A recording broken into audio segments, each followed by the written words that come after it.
Hello everyone and welcome to the RNG University. Today is, Aggro Tuesday I guess. I'm going to play a Mono-White aggressive package in lieu of the meat hook ban so that we can get a lot on the board, and apparently Mono-White has just been wrecking up the meta once again. With Luminarch Aspirant being rotated out of the meta, we thought Mono-White is gone, but hey, it's the same playstyle everyone's kind of used to, so all the meta, all of the standard players are fairly used to this kind of play, where you just drop white creatures on curve and hopefully win the game. So what we have is 7 1-drops, 4 Hopeful Initiate, which is very, very good as it trains and grows, and 2 or 3 Hotshot Mechanic that are just really there for growing the Hopeful Initiate and having some early game board tempo. No artifact really in this deck, or rather no vehicles in this deck really to crew, so it's just there for the 2-1 body.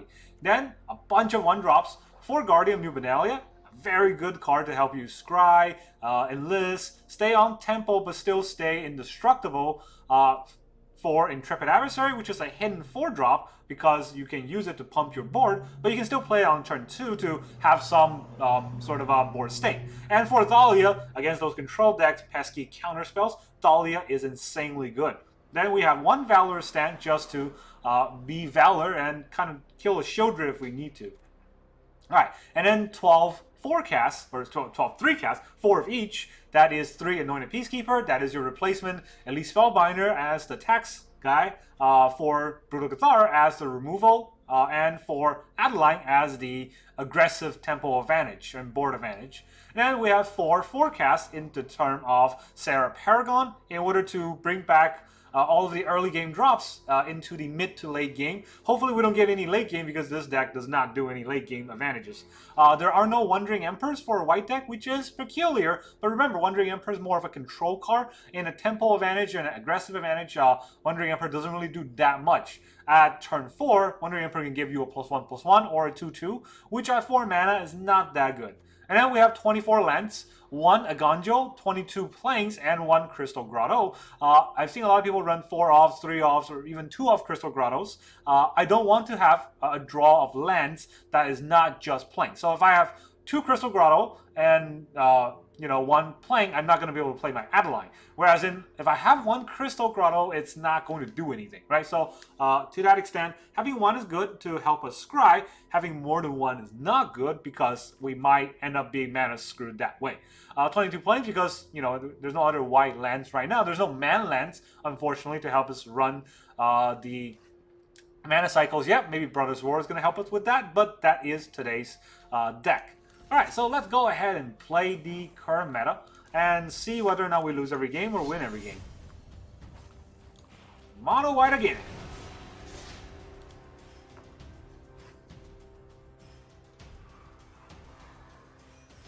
Alright, so we found an opponent very, very quickly, and let's see what they have. It's Finwell, and they fin very well, apparently. So we go first, Mono-White, of course. We got 1-drops, we got 2-drops, no reason not to keep, even though we have 2 Thalia. It's a pretty good opening hand. As long as they're not also Mono-White. Okay, they play a tap land, turn 1, which is bad for them because we can Thalia it and tax out whatever they play turn 2, and now they are far behind. Of course, we kind of peter out at this point because we don't really have a 3-drop, and we can't play another Thalia because Legend Rule, so we have to really think of what is our turn 3 play. But most likely, we're just going to play a Hotshot Mechanic and grow Hopeful Initiate. Maybe they'll kill our Thalia with their 2 casts so that we can play our second Thalia. Okay. Wow. Okay.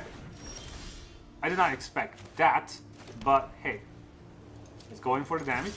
I don't think it matters too much. And we'll put our Hotshot. Not going to put our second Thalia. We'll end the turn here. Unfortunately, no 2-drops. Our 1 legend, the 2-drop is what's holding us back, unfortunately. And they have 3 mana, white-black. I don't know, what is this? Some kind of a enchantment deck? We're going to combat. We're going to swing.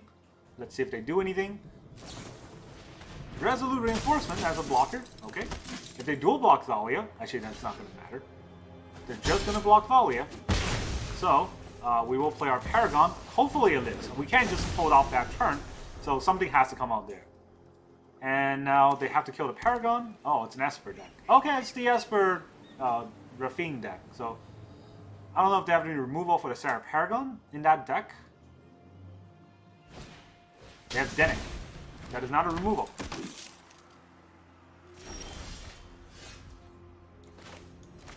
Okay, so now we're going to play out our Hopeful Initiate. And I don't know if I want to play Adeline because the 1-1 just get eaten by the Dennick and they gain life instead. They will have enough mana for Wandering Emperor. Not to know if they actually play Wandering Emperor in that deck. But I will have to attack with the Paragon just to get some damage in, and we'll get our Adeline. There's no meat hook, so going wide on the board is definitely a good advantage. And the Dennick's actually helping us because they cannot exile anything in our graveyard. Which I don't think they do, but it is a thing.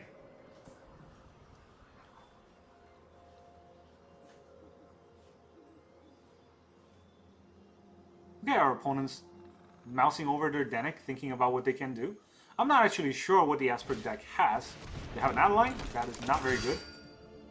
I don't think. They're going to combat. Okay, so it's an Egonjo. Can they Egonjo? There's 2 legendaries, so they can't, but they're not going to attack because that's too obvious. Alright, we'll play our Mechanic. This is a Hot Shot. And they have 2 mana, so they're probably going to Egonjo or Sarah Paragon, or Egonjo or Adeline. Either way is bad for us. But if we hold back on the Egonjo, or because of an Egonjo, we can't get any damage in. Maybe we'll just attack with the Adeline and get it killed. Do we really want that to happen?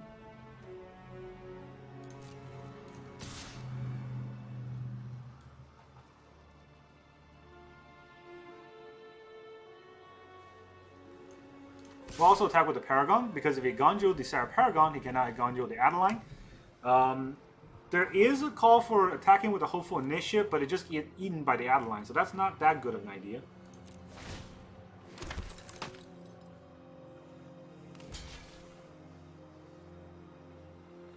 Okay, it's just a straight up block.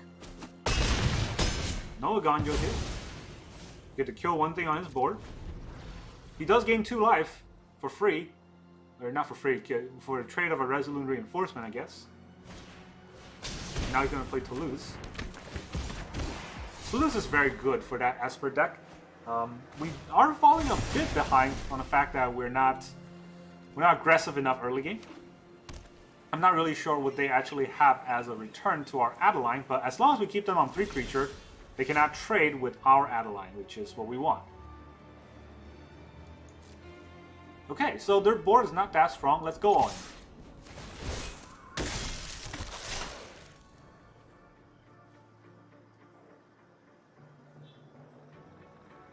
Wonder how they're going to block. They're probably going to block the Hopeful, but that takes out probably the Adeline and then the Dennick. I don't know what it can block. Probably the Hot Shot Mechanic. Okay, so he's going to block Toulouse with the Adeline. And the Adeline is the Hopeful Initiate. Does he take all of the other damage? And he's going to block Dennick. Okay. That makes sense. Those are good blocks. It kills a lot of the board.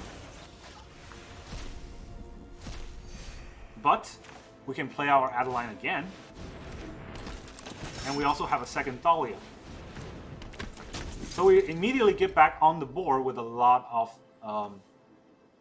board presence. They're at 5 now, which is not a very high life. Their Dennick's gonna attack for maybe 3 if they really want to, or for connive 3.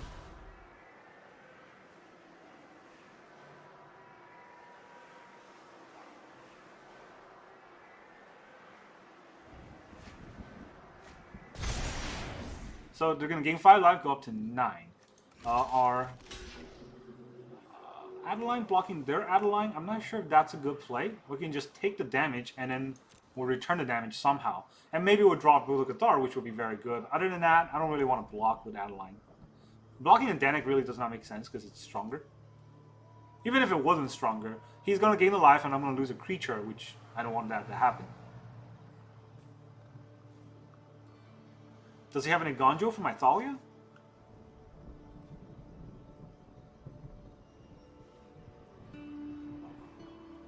Alright, this all really come down to not having a turn 3 play for us. If we had a turn 3 play, our tempo advantage would have been way too strong for our opponent to handle. Unfortunately now, they have made quite a comeback on the board. Still 3-4 though, so not too strong, but it is a scary situation. And all we're drawing is lands. That does not help. Can we do 9 damage? Not quite, huh? Well, combat is what's required of us, so we will combat. If he Gonjos the ally, we can't play it again because the Sarah only does once. Resolute Reinforcement, on the other hand, not too scary for us. He does get to block.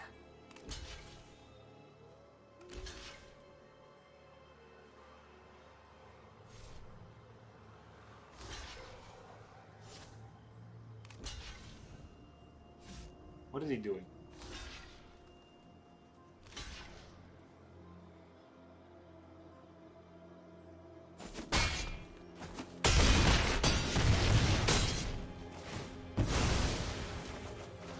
Okay, so now this is a 3-2, a 1-1, and a 5-6. He's going to gain too much life for us to come back. This is basically a snowball that's going to go out of control. I'm not going to waste my time for this game.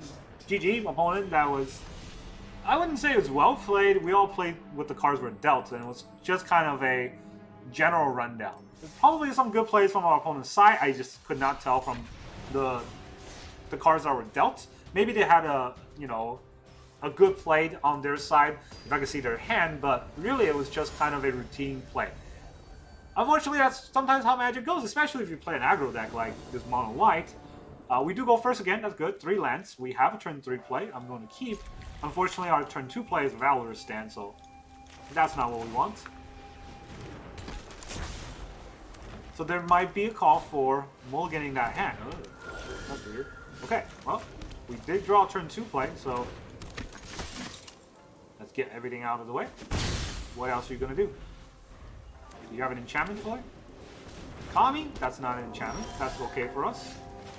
Okay, we can add a line to get on tempo, but I think Brutal Cathar also is pretty good to take out a Kami transients, but let's just look at our hand. Okay, Mirror Breaker. Nothing really comes out next turn, huh? So let's just name Fable. So they can't play anything with the Fable.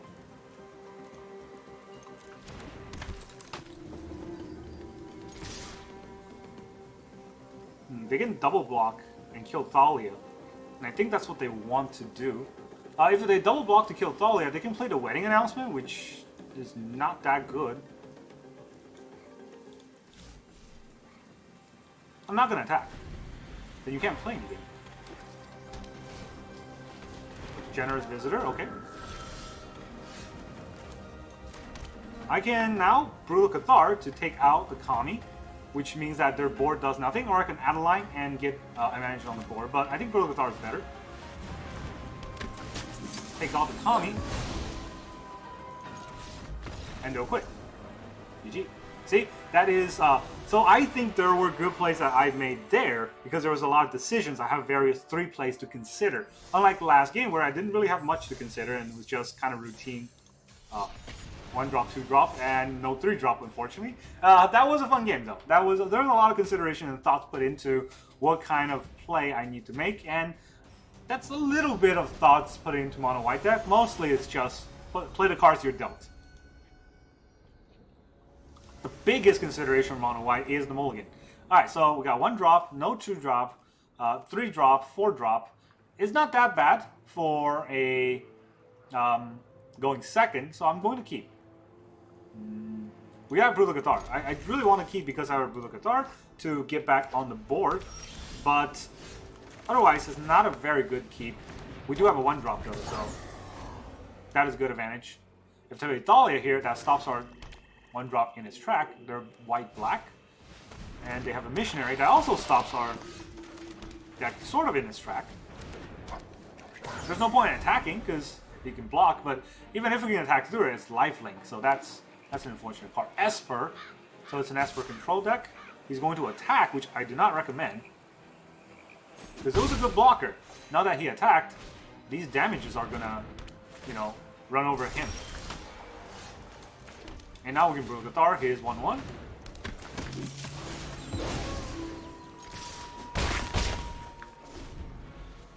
He can do 2 damage to me. I'll do 4 damage back to him. And it is a race, but it is a race that I'll eventually win, especially if he does not play creatures. He's gonna have to play something. Edgar. Okay. He's gonna get out another 1-1. Here, we have second Cathar. Take out his Edgar. We have to get our tempo on the board. So, we'll attack with everything. He's 1-1 is going to block one of our 2-1. But that means that he's not going to grow a stronger board than ours.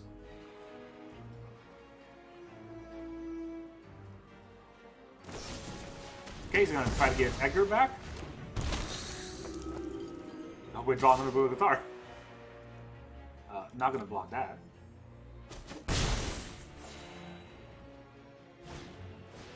Tenacious Underdog. Okay, so we can play a Sarah Paragon here, but it does not help us. We can play an Intrepid Adversary, pump everything here by 1. I'm not sure if that helped us. I think tempo-wise, our opponent has already won. That's unfortunate because we went second. So we have to draw another Cathar for this deck to really mean anything. We can attack right now, but Edgar would just eat whatever spell we play. This 3-2, and this is going to be a 3-4. Dice to these 2 chumps. So, no place. I don't know. I don't know what I can do to come back from this, unless our opponent doesn't play anything. Then our Brutal Cathar can flip, and we can try to play 2 spells in a turn to flip it back. And that's like the only thing we can come out of this. I mean, our opponent can do that.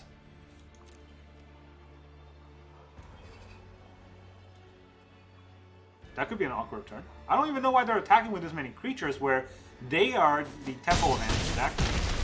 We're not dead, so our backswing could kill them, or, you know, we can just survive for another turn or 2. Are they going to play anything?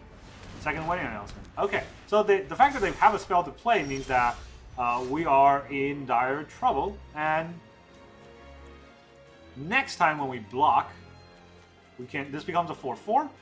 It will be able to block something, but this is a 4-2 lifelink, and it doesn't really do much. I can really try to stay in the game, but their tempo advantage is too strong, so GG. That's the way to play Mono-White decks. I really hate it when opponents rope or take forever to think out their turn, and then, well, not really think out their turn, but just take forever to eventually lose, or just rope and rage quit because you're playing Mono-White, you know? You're going to lose about 50% of the game that you're going to play, you're going to lose. But the games are fast. That's all that matters. Going second, probably going to lose 1, 2, 3 drop, and a 4 drop, so I'm going to keep. But we really need that aggro advantage to stay ahead of our opponent. This will be a god hand if we got to go first. We didn't. Alright, Junkai Naturalist. That's pretty bad for us. But we're going to have to stop their turn 3 play, so here's a Thalia. Everything costs 1 less, everything costs 1 more. That'll cancel out. They can play a 3-drop enchantment. See, if we are 1 turn ahead of them, they would be so far behind right now. But they're 1 turn ahead of us, so we're so far behind right now. Funny how these games kind of work out. Alright, Valorous Stand. We can use that to destroy the wedding announcement.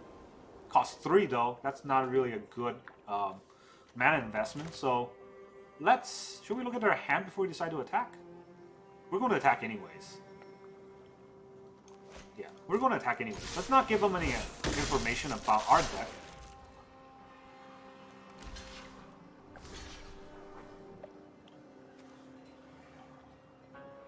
Okay, so he wants to double block to kill whatever we have.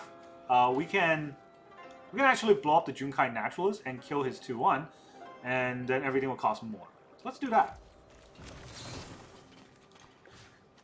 Wait. Oh, this is not the enchantment one. That's Destroy Evil. What am I thinking? Alright, so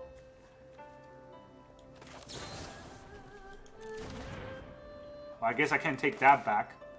Do I want this to be indestructible? I don't.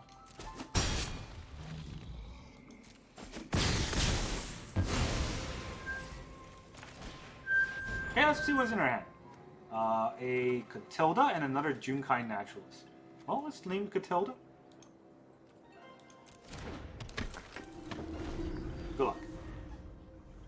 That's fine, or hopefully Nisha can come back with a Sarah Paragon. Second Junkai Naturalist. A Teaching of Hearing. Nice top deck there.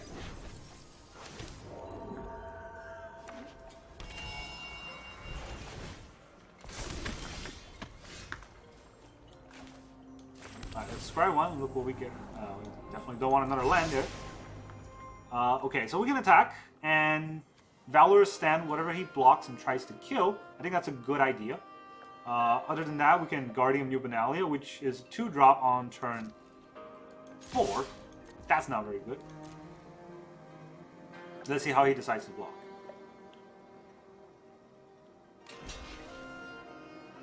Okay, double block the Anointed Peacekeeper, so we can get out his Catilda. Nope, not gonna do that. Worried about Ganjo, I think. It's probably that. Double block the Thalia. I mean, he wants to kill Thalia, I'm okay with that. Okay, so if he kills Thalia, what happens? The Catilda will cost still 5. He'll be able to play Catilda. But Thalia is really not stopping much. He's got a plane. And he get a +1 counter on something. So, not sure if I care about that too much. Okay, so now I can play my Guardian. Have a land out to discard. And also have Valorous Stand in case I need to use it.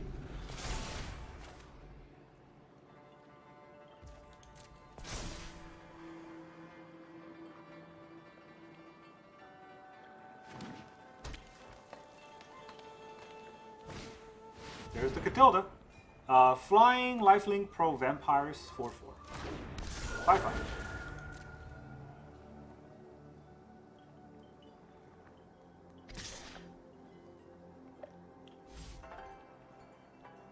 Is he going to attack or not? Okay, let's destroy his Catilda. Goodbye.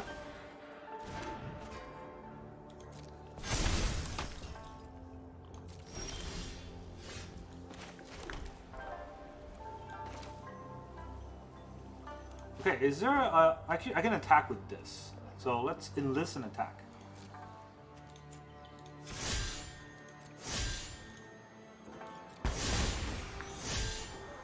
Okay, those are trash cards I don't want, but if I aggressively mull for Brutal Cathar, would that really help me?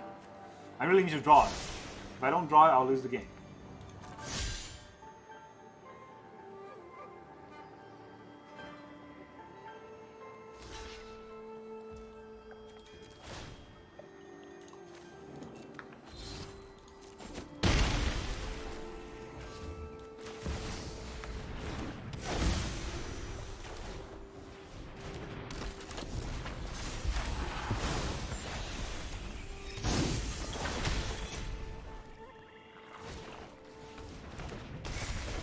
Our opponent draws have been pretty good. Unfortunately, I think that would mean game over for us. This deck really needs like 8 Brutal Cathar. Somehow, I'm not really quite sure how, but hey, if this game's gonna drag on, we're just gonna quit. I think our opponent's tempo advantage is stronger than ours. Can we get through the board somehow? Not with what we have.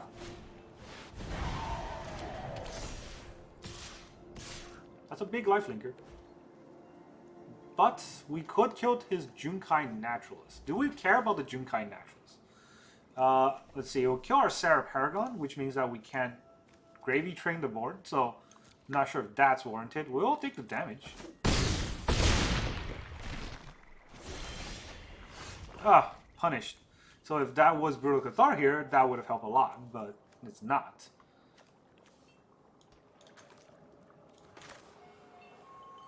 Play our Thalia. We're going to do that. He's at 32. They're probably not even going to block. And we're at 7. We can now take out a 9/9, so that's GG. I don't even know why I put out Thalia. There was no way to get out of that game. Of course, white deck's going second. We basically lost every game because of that. That's basically what the meta was, right? That's how I mean by losing half the game. Because if you go second half the time, you will lose those games.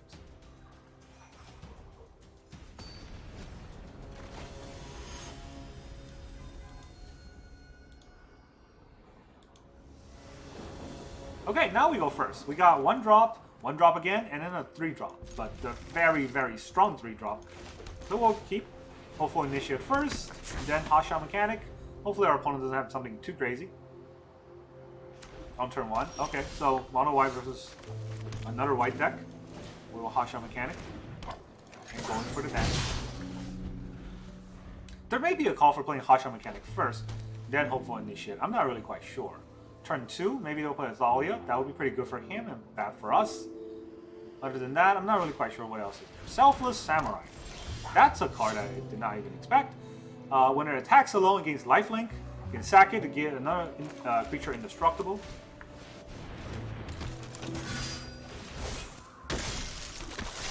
Probably block the 1/1, but it takes a lot of damage that way. Blocking a 2/1 will remove more damage on the board, which is prudent, but kills his Selfless Samurai. I will block the 1/1 there because I'm a controlled player. Blocking the 2/1 really is not that strong of an idea because he's conceding the board to me. Now I have 3 creatures, he has no creatures. Oh, and then he quits. So you can see that we do win about as much games as we lose, but the games we win is a lot faster than the game we lose. That's because I am very stubborn on playing out the losing games where we go second. Right, we go first, almost no contest. Almost. Now we're playing against Eddie Dean, and we're going second with no 1-drop. A very strong 2 and a very strong set of 3-drop and a good 4-drop. I will keep, but this could be a mistake. Not actually quite sure. Not used to playing this deck yet, and I think. Okay, so the Gruul deck. Thalia won't do much against a Gruul deck. It's funny how he's not playing anything yet. Guardian, okay. Guardian does nothing to Thalia because his Enlist really just dies to the first strike. Unfortunately for us, we draw our Hopeful not in the right order.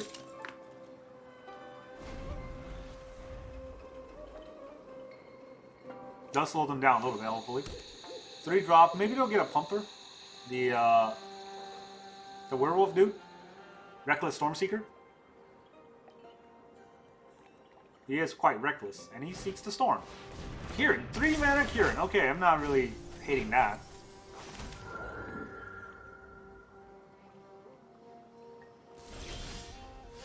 Alright, so we got 2 Brutal Cathars. I would like to Brutal Cathar one of them. I guess the Guardian?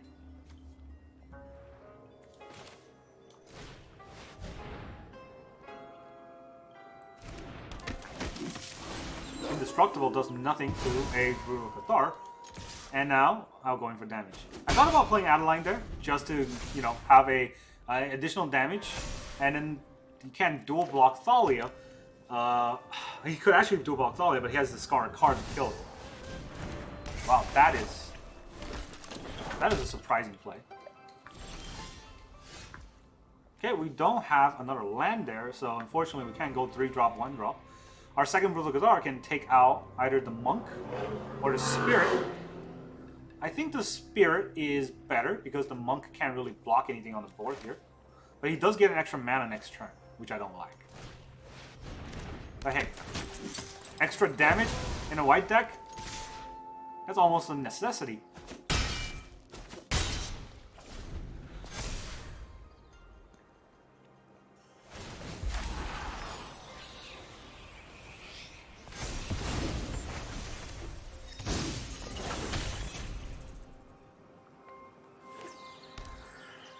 He can tap this for mana, but that will mean he can't use it to block.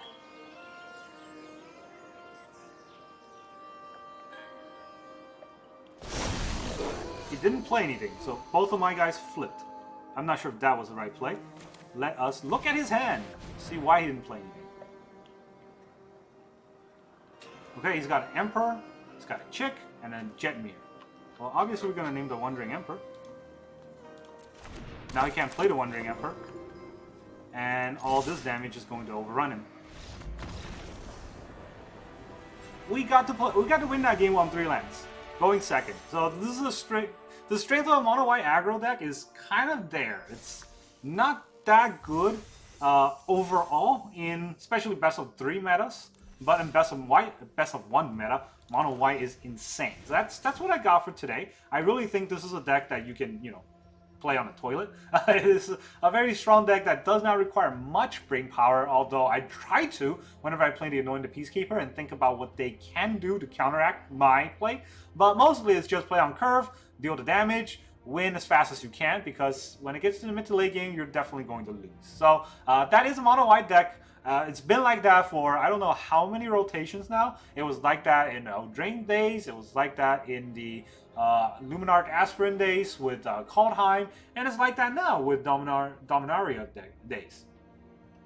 That is how we play Mono-White. That is how you can win 1,000 games out of 2,000 games in about 20 minutes or so. So, unfortunately, that's what Magic has turned into in the standard until someone figures it out. And it's not that hard, really. It is just now that the meat hook has been removed, there's not that many -X effects that people are exploring. Once people explore that more, this deck is not going to be that strong. But that's all I got for today. Thank you very much for joining me. See you guys next time.